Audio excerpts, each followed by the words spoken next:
इससे पहले वाली वीडियो में मैंने आपको बताया था कि मौर्य कालीन इतिहास को जानने के लिए हमारे पास जो अभिलेखी साक्ष्य हैं वो कैसे उपयोगी हो सकते हैं।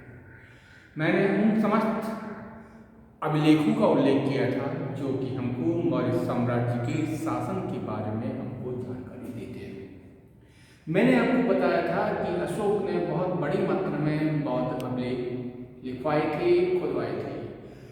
उसके चाहे बृहत शिलालेख अभिलेख हों, चाहे उसके लघु शिलालेख हों, चाहे स्तंभ लेख हों, वहाँ से कुछ न कुछ मौर्य साम्राज्य के बारे में हमको जानकारी अवश्य प्राप्त हो जाती है। मैंने आपको ये बताया था कि वो अभिलेख शायद भारत के पहले अभिलेख हैं जिसमें कि ब्राह्मी लिपि का प्रयोग किया गया है।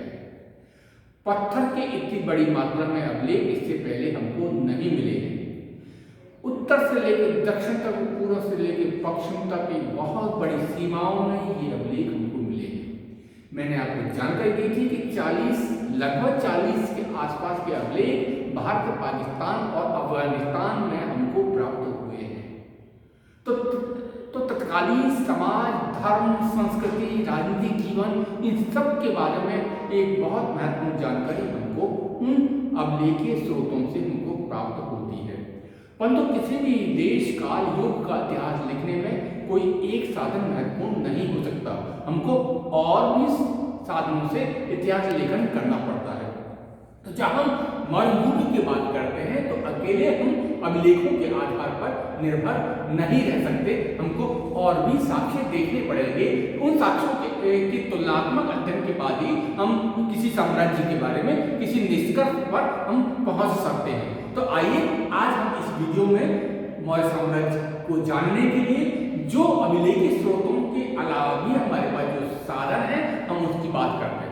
तो सबसे पहले मैं बात करूंगा साहित्यिक स्रोत की कि साहित्य में तत्कालीन युग में या उसके बाद जो साहित्य लिखा गया वो साहित्य मौर्यों के बारे में क्या कहता है, वो साहित्य कौन सा है जिससे कि हमको मौर्यों के बारे में जानकारी प्राप्त होती है। तो सबसे महत्वपूर्ण जो साहित्यिक स्रोत हमको प्राप्त होता है उन साहित्यिक स्रोतों को हम 3 भागों में बांट सकते हैं। एक ब्राह्मण साहित्य है, दूसरा जैन साहित्य है, तीसरा बौद्ध साहित्य है। तो जहां तक ब्राह्मण साहित्य की बात है, 2 ग्रंथ हमको मिले हैं। वो ग्रंथ है कौटिल्य का अर्थशास्त्र और विशाखदत्त का मुद्राक्षर। कौटिल्य का अर्थशास्त्र और विशाखदत्त का मुद्राक्षर ये दोनों ही संस्कृत ग्रंथ हैं और इनसे तत्कालीन मौर्य जीवन के बारे में, जीवन पद्धति के बारे में हमको कुछ जानकारी प्राप्त होती है। जहां तक जो कौटिल्य का अर्थशास्त्र है, चंद्रगुप्त मौर्य की शासन प्रणाली को जानने का सबसे प्रमाणित स्रोत कह सकते हैं। हालांकि इसमें किसी भी शासक का नाम नहीं आया, परंतु शासन करने के तरीके, जनजीवन, कानून व्यवस्था, यानी जीवन का प्रत्येक क्षेत्र जो किसी भी शासन व्यवस्था के लिए महत्वपूर्ण हो सकता है, उन सब का खजाना, उन सब की जानकारी इस कौटिल्य के अर्थशास्त्र में हमको मिलती है। तो तत्कालीन मौर्य साम्राज्य को समझने के लिए हमें आवश्यक है कि कौटिल्य का अर्थशास्त्र का गहन अध्ययन किया जाए। उसके बाद दूसरा जो महत्वपूर्ण ग्रंथ है वो विशाखदत्त का मुद्राक्षर है, जो तत्कालीन राजनीतिक जीवन के बारे में, तत्कालीन समाज के बारे में हमको बहुत कुछ सूचना दे देता है।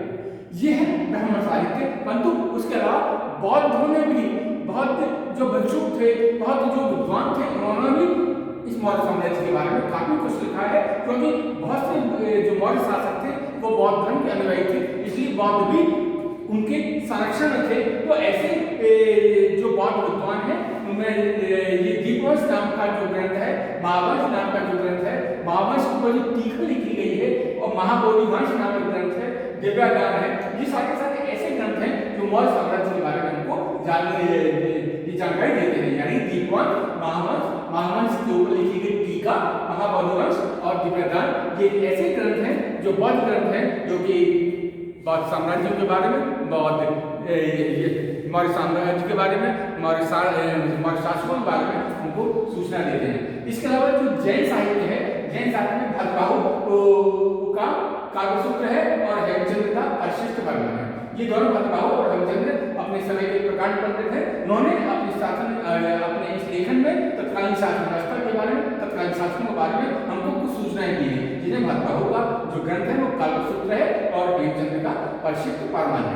ये हमारे पास जैन साहित्य है, जिससे कि हमको तत्कालीन जो मौर्य साम्राज्य है उसके बारे में हमको जानकारी प्राप्त हो जाती है। उसके बाद उस समय बहुत से ऐसे विदेशी लेखक आए थे, विदेशी यात्री आए थे, जो कि भारत में रहे थे, भारत को जाना था, भारत को समझा था, और जैसा उन्होंने भारत के बारे में देखा, जैसा भारत के बारे में सुना, उन्होंने भारत के बारे में कुछ लिखने की कोशिश की। तत्कालीन भारत को समझने के लिए ये ग्रंथ बहुत ही महत्वपूर्ण है। यूनानी लेखकों ने चंद्रगुप्त मौर्य के लिए एंड्रोकोटस और सैंड्रोकोटस शब्द का प्रयोग किया है। यानी यूनानी लेखक जो अपने किताब लिख रहे हैं, उस किताब में चंद्रगुप्त मौर्य के लिए चंद्रगुप्त शब्द का प्रयोग नहीं मिलता।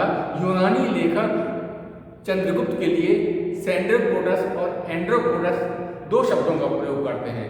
सबसे पहले सर विलियम जोन्स नामक विद्वान ने इस बात को समझाया था, इस बात की ओर इंगित किया था कि जो यूनानी लेखकों का सैंड्रोकोटस है, यूनानी लेखकों का जो एंड्रोकोटस है, वो कोई अन्य शासक नहीं है बल्कि चंद्रगुप्त मौर्य ही है। यानी कि यूनानी जो लेखक है वो सैंड्रोकोटस एंड्रोकोटस शब्द का प्रयोग चंद्रगुप्त मौर्य के लिए कर रहे हैं। इस बात की सबसे पहली सूचना जो देने वाले व्यक्ति थे या जिन्होंने इन शब्दों का जो पता लगाया था वो सर विलियम जोन्स थे, जिन्होंने इस बात की जानकारी दी थी कि यूनानी लेखकों का जो एंड्रोकोटस है वो और कोई नहीं, चंद्रगुप्त मौर्य ही है। उस समय हालांकि हम विभाजन की दृष्टि कहते हैं कि ये यूनानी लेखक कौन कौन से थे। चंद्रगुप्त मौर्य से पहले भी आए होंगे, निश्चित रूप से आए थे, सिकंदर के साथ आने वाले बहुत से ऐसे आते थे, परंतु उनसे जो पहले आए थे उनसे हमको कोई जानकारी मौर्य साम्राज्य के बारे में कोई खास जानकारी हमको प्राप्त नहीं होती। परंतु जो मौर्य साम्राज्य के समकालीन थे, जो मौर्य साम्राज्य के समय भारत में आए थे, ऐसे बहुत से यूनानी लेखक और जो मौर्य साम्राज्य के बाद में हिंदुस्तान में आए थे, उन्होंने भारत के बारे में बहुत कुछ लिखा है। तो जो समकालीन लेखक हैं, जो कि मौर्य साम्राज्य के दौरान उस समय भारत में आए थे, उनमें महत्वपूर्ण है नियाकर्स है, अनेसिक्टिटस है, अरिस्टोबुलस है। ये समकालीन लेखक हैं जिन्होंने कि मौर्य साम्राज्य के दौरान ही अपना लेखन कार्य किया था।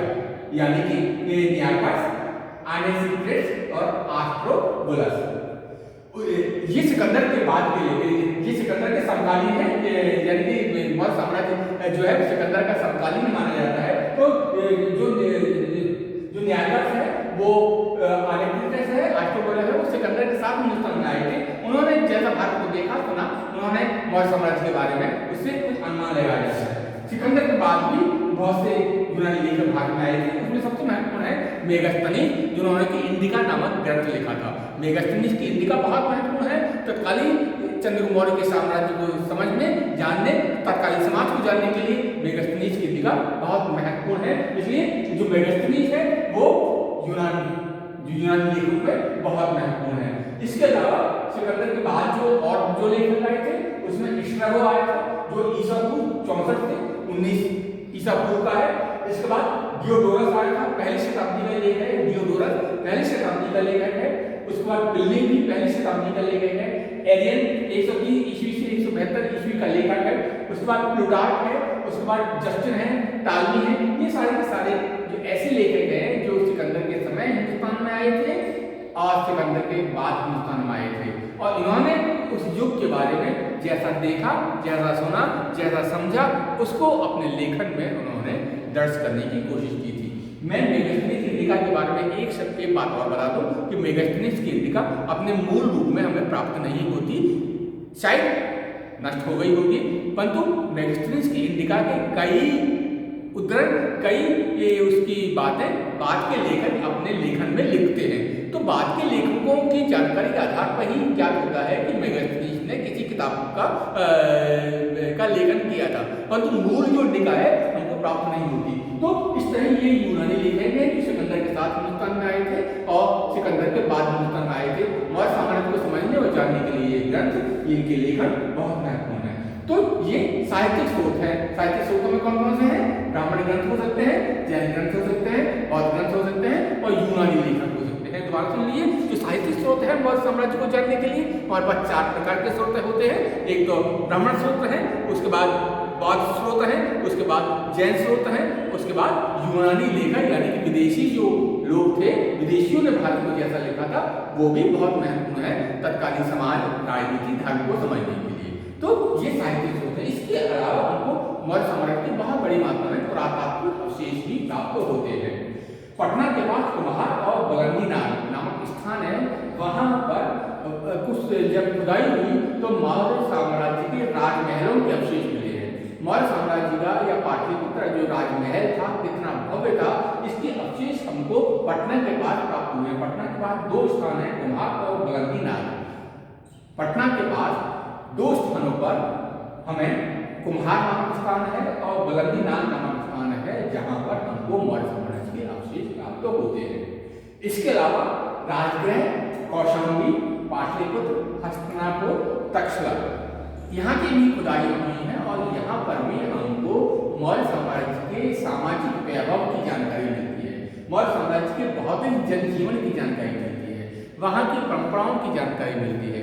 तो हमको जो अवशेष मिले हैं, जो भग्नावशेष मिले हैं, जो पुरातात्विक अवशेष मिले हैं, उससे भी तत्कालीन मौर्य साम्राज्य के बारे में, उनके सामाजिक जनजीवन के बारे में हमको जानकारी मिलती है। तो इन वीडियो के माध्यम से मैंने आपको ये बात बताने की कोशिश की है कि मौर्य साम्राज्य को किन स्रोतों से समझा जा सकता है। वो स्रोत क्या क्या हो सकते हैं? वो अभिलेखीय साक्ष्य हो सकते हैं, वो पुरातात्विक साक्ष्य हो सकते हैं, वो साहित्यिक साक्ष्य हो सकते हैं, वो विदेशी यात्रियों के विवरण भी हो सकते हैं। और इन सब को मिला के हम इन मौर्यों के बारे में बहुत अच्छी ऐतिहासिक जानकारी प्राप्त कर सकते हैं।